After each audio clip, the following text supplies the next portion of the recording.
Let's talk about the positives. Number one, listen up if you have anxiety. People who have anxiety, listen up. This is the thing that has helped me control my anxiety completely. And I mean completely. So when I first started and I wasn't sleeping that well, I started realizing that I'm waking up with anxiety bumps. But guess what? I feel fine, but I can see anxiety bumps. And by the time I'm getting anxiety bumps, guys, my anxiety is getting to the not so good level, like I'm about to start feeling like I'm gonna have a panic attack vibes. But guys, they come and they go because of what I'm doing to my mind. Then the way I'm nurturing my mind, like anxiety can't touch me. Anxiety can't touch me. You know, I am keeping my mind so strong and nurtured, and I'm journaling about anything that's problematic. Guys, I journal about everything. Literally, if yesterday the gate man was rude and it's something that's in the back of my mind, I write it. I write it down there so that there's nothing in me keeping me tense. By the time I've worked out, I've meditated, I've journaled, I've read my book, I've done my affirmations, I've listened to inspo content, and I've listened to gospel. By the time I've done all that, what's anxiety? What is anxiety? Somebody tell me. Nothing. I'm telling you. So if you've got anxiety, this has been one of the ways. This morning routine has transformed the way I'm handling my anxiety. That has been a game changer for me. Generally, journaling and putting down my feelings. First, when you look at your feelings on a piece of paper, it's like, really, Lyd, this is what's bothering you.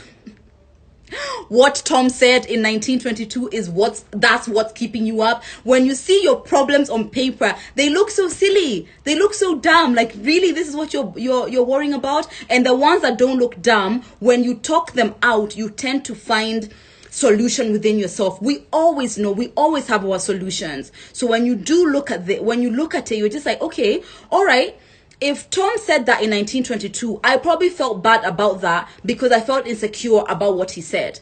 And instead, it's not a Bob issue, it's a me issue. So how can I make this situation feel better for me? How can I be more secure? You tend to therapize yourself. You find the solutions to your problems as you journal. So that has been absolutely life-changing. Another thing, the way I look at hardship has completely changed. Hardship is not your enemy. Oh, hey Zado. You look like your personal choices. Okay, all right, I like that. So one of the things, as I've said, is that the way I look at hardship has changed. I used to feel like if something is hard, it's like, oh God, it's so hard. Like, why? Like, you know. Whereas now I look at something like, oh, this is hard, this is challenging. What an opportunity for me to grow. Like, how can I keep going at this? Because who I'm going to be on the other side of this is going to be better than who I am now. And I mean hardship through everything. The other day, we were stuck in traffic for like 3 hours.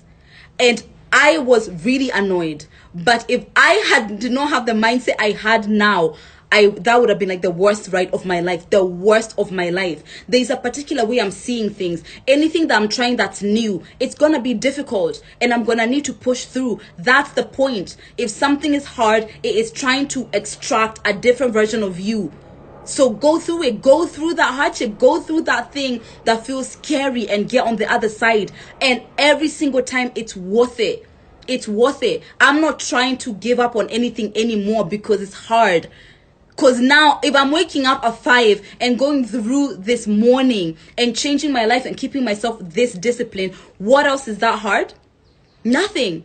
It's transformed my mindset on what hardship is. Hardship is not your enemy. Hardship is there to tell you, you need to be a different person to be able to conquer this thing. So go through this thing and you will be a different person.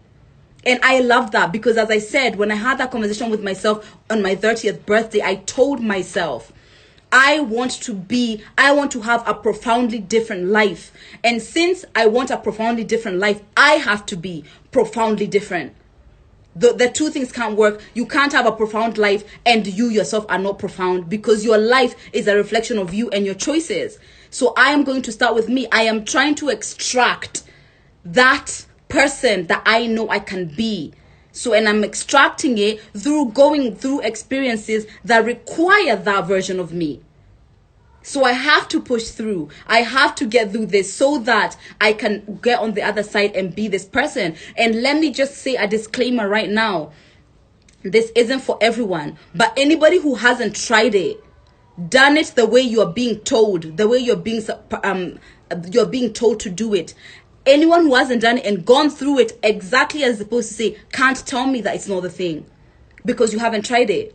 And that's exactly what I told myself. I was like, okay, you don't want to do it, fine, but you haven't tried it to say that it's not for you. I can say that, oh yeah, I'm more productive at night, so that 5 a.m. doesn't work. And it's true, some people are, but you have not tried it to know whether or not it works for you. And I feel like if I haven't tried everything to be the person I know I'm destined to be, then I haven't tried everything. So this is something which I'm going to try, and that's exactly why I did it. And I am proud of myself. It's still hard, guys, because I'm at day 35. So now I've gone longer than obviously where I started, but I still have such a long way to go. But you just look at the days and you're just like, you know what, fine, I'm gonna do it. Also, another positive thing, I really value what my day is. The value of your day is amazing. I have always been a person who thinks about things in like 10 years, in like 5 years. I mean, big scale thing. I think, oh my God, one day I'm going to be a trillionaire or whatever. I'm thinking about things from such a big scale that I'm not realizing that my day make up my week, then my weeks make up my months. My months make up my years make up my life. So where is my power? My power is in my day.